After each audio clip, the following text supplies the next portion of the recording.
Hello दोस्तों, मेरा नाम सोनिया है और मैं कोटा की रहने वाली हूँ। मैं कोटा में अपने पति राज के साथ रहती हूँ। मेरी उम्र 26 साल है और मेरी शादी 22 साल की उम्र में हो गई थी। मेरा रंग गोरा है और शादी के बाद मैं सूट जींस साड़ी सब कुछ ही पहनती हूँ और अपने शादीशुदा होने की वजह से पूरा श्रृंगार करती हूँ। मैं और मेरे पति अक्सर मेरे सास ससुर से मिलने गाँव चले जाते हैं।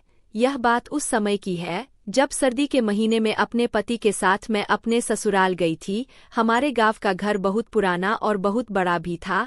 मेरे ससुर जी घर पर बिजनेस भी करते थे, तो बारिश की वजह से घर में पानी आने लगा था और इसी वजह से तो हमारे घर पहुंचने से पहले ही ससुर जी ने घर की मरम्मत का काम शुरू करवा दिया था।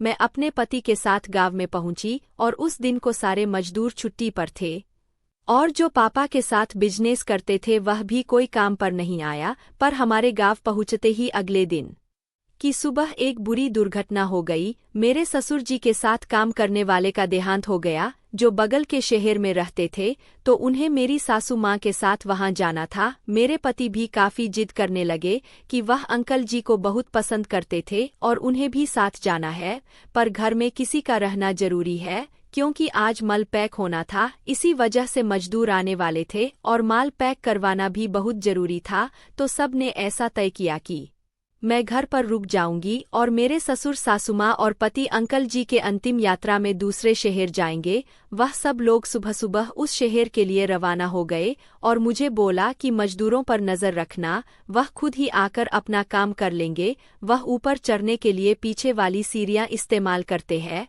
और हम सब आज वापस आ जाएंगे। सुबह के कुछ 8 बज रहे थे। काम करने वाले मजदूर 10 बजे तक आ जाने चाहिए।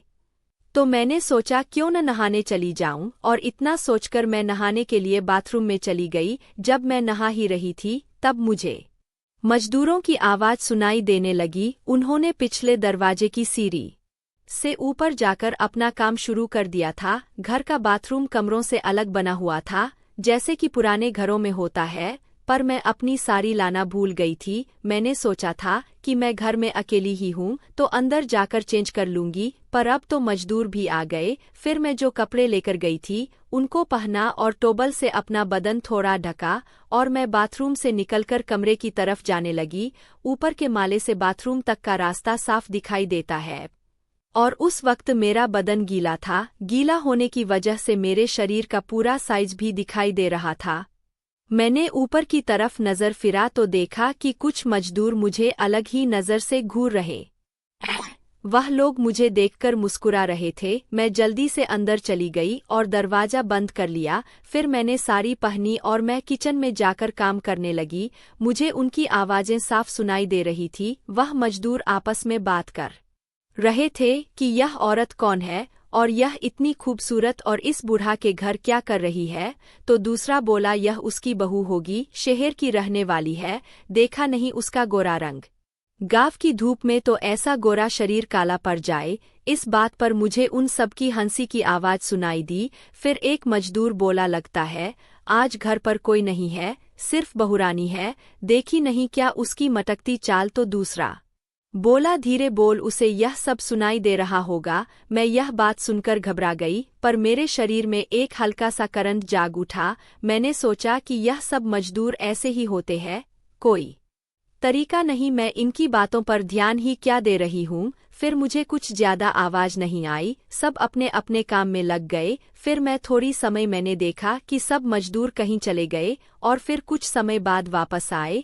तो मैंने उनसे पूछा आप लोग कहाँ गए थे। उन्होंने जवाब दिया कि हम लोग खाना खाने गए थे, अभी फिर काम शुरू करेंगे। उन सभी के चेहरे पर एक हल्की मुस्कान थी, जैसे वह लोग आपस में ही कुछ बात करते आ रहे हो। फिर 1 घंटे बाद एक मजदूर मुझसे पानी मांगने आया। मैं उसे पानी देने के लिए अंदर में चली गई। वह कब मेरे पीछे पीछे आ गया मुझे पता ही नहीं चला। मैं जैसे ही पानी देने के लिए पीछे मुड़ी तो उसे अपने सामने पाकर डर गई। इतने में उसने मुझे दबोच लिया और मेरा मुंह बंद कर दिया और वह मुझे मेरे ही कमरे में ले गया। वहां बाकी के 2 मजदूर पहले से ही मौजूद थे। उन्होंने मेरे मुंह पर पट्टी बांध दी और मुझसे बोले कि देख बहुरानी, तुम्हारी जैसी खूबसूरत औरत हमने पहले कभी नहीं देखी।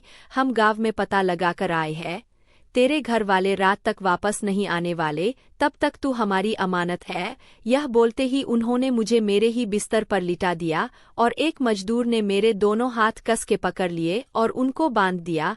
मजदूर होने के वजह से उन सभी की मसल्स दिखाई दे रही थी, पर धूप में काम करके सारे के सारे काले पड़ गए थे। फिर वह लोग मुझे अपने हथौड़ से कूटने लगे। मैं जोर से चीखना चाहती थी पर मुंह पर पट्टी होने की वजह से कुछ नहीं कर पाई। मैं पर चलने लगी तभी एक मजदूर में मेरी टांगे पकड़ ली। फिर किसी तरह यह सब मेरे लिए रोमांचिक बनता जा रहा था। 4-5 घंटे तक तीनों मजदूरों ने एक एक करके मुझे बड़ी बहरामी से कूटा। उन लोगों के हथौड़ की चोट खा खाकर मैं बेहोश हो गई। फिर वह लोग मुझे उसी हालत में छोड़कर चले गए। जब मुझे होश आया तो मैंने अपने मुंह से पट्टी खोली, लेकिन मैं मन में सोच रही थी कि मेरे पति मुझे कभी इस तरह की खुशी नहीं दे पाए। मुझे बस इस बात का डर था कि कहीं ऐसी कुटाई की मुझे लच ना लग जाए। सब मजदूर मुझे घर में छोड़कर अपने अपने घर चले गए। शाम को जब मेरे परिवार वाले वापस आए तो मैंने उन्हें कुछ नहीं बताया। अगले दिन वह मजदूर फिर आए और जैसे ही मेरी और उनकी नज़र मिली तो मैं शर्मा गई। फिर दोपहर को जब मेरे ससुर जी और पति किसी काम से बाहर गए तो मैं पानी देने के बहाने उन सभी से मिलने ऊपरी माले पर चली गई, जहां मैं उन सब से फिर से मिल सकूं। तो दोस्तों, आपको मेरी यह कहानी कैसी लगी, आप हमें कमेंट करके जरूर बताएं। वीडियो पसंद आई हो तो वीडियो को लाइक और शेयर करें, और अगर हमारे चैनल पर पहली बार आए हो तो चैनल को सब्सक्राइब जरूर करें।